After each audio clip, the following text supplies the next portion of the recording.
غسل کے کانٹیکسٹ میں جمعے کے غسل کے اعتبار سے ہے کہ کیا جمعے کا غسل فرض ہے یا نہیں، کیونکہ اس کے بارے میں بڑی ایکسٹریم رائے ایگزسٹ کرتی ہیں. میں الحمدللہ اس مسئلے کو پازیٹو انداز میں آج 4 حدیث کی روشنی میں جو ہے وہ بیان کروں گا. پہلی حدیث صحیح بخاری اور مسلم کی متفق علیہ حدیث ہے کہ نبی صلی اللہ علیہ وسلم نے فرمایا کہ جمعے کے دن کا غسل ہر بالغ مسلم اور مسلمہ کے اوپر فرض ہے.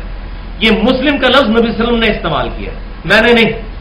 بعض لوگوں کو تکلیف ہو جاتی ہے مسلم کا لفظ استعمال کرتا ہے اہل حدیث بریلوی دیوبندی کیوں نہیں کہتا، تو یہ مسلم کا لفظ نبی صلی اللہ علیہ وسلم نے خود استعمال فرمایا.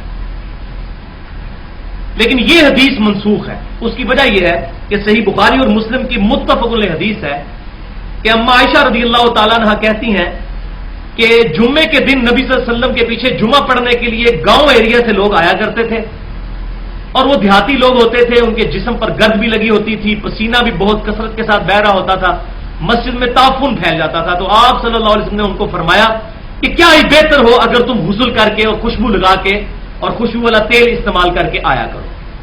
تو اس سے یہ کانٹیکسٹ پتا چل گیا کہ اصل میں غسل اس وقت کیوں ضروری تھا. باقی سنن نبی داؤد میں ڈیٹیل حدیث ہے.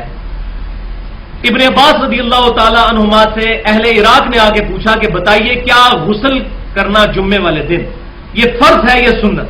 یہ حدیث بالکل مسئلہ حل کر دے گی. تو ابن عباس نے فرمایا کہ جمعے والے دن غسل کرنا بہتر ہے لیکن یہ فرض نہیں ہے. آؤ میں تمہیں اس کی ڈیٹیل بتاتا ہوں کہ اس وقت ہم بڑے غریب لوگ ہوا کرتے تھے، ہمارے جسموں کے اوپر اون کا اور موٹا لباس ہوا کرتا تھا، اور مسجد نبوی کی چھت بھی نیچی ہوا کرتی تھی. جب لوگ جمعے کی نماز کے لیے مسجد میں آتے تھے تو اس کثرت کے ساتھ پسینہ بہتا تھا کہ مسجد میں بدبو پھیل جایا کرتی تھی. تو آپ صلی اللہ علیہ وسلم نے حکم فرمایا کہ تم لوگ غسل کر کے مسجد میں آیا کرو.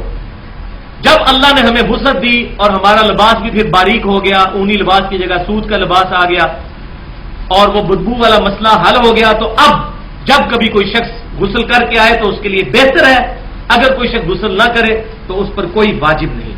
تو یہ ابن عباس رضی اللہ تعالی عنہما نے مسئلہ حل کیا.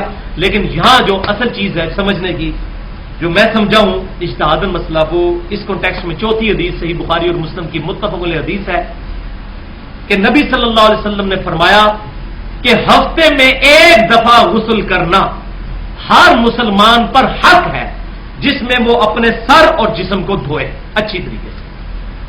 اس سے یہ بات پتہ چلی کہ ہفتے میں ایک دن ضرور غسل کرنا چاہیے. اس میں بھی واجب کے الفاظ نہیں، حق ہے، اور بہتر ہے کہ وہ جمعے کا دن ہی ہو تاکہ صفائی کا اہتمام ہو. اسی میں زیر ناف بال اور بغلوں کے نیچے کے بال وغیرہ بھی صاف کیے جائیں. تو یہ سنت کے اوپر عمل کرنا چاہیے. ہفتے میں کسی ایک دن بہتر ہے، جمعے کا دن، اس کے علاوہ بھی کسی دن ہفتے میں ایک دن غسل کرنا مسلمان کا حق ہے. یہ الحمدللہ اس اعتبار سے جو ہے وہ معاملہ کنکلوڈ ہوا.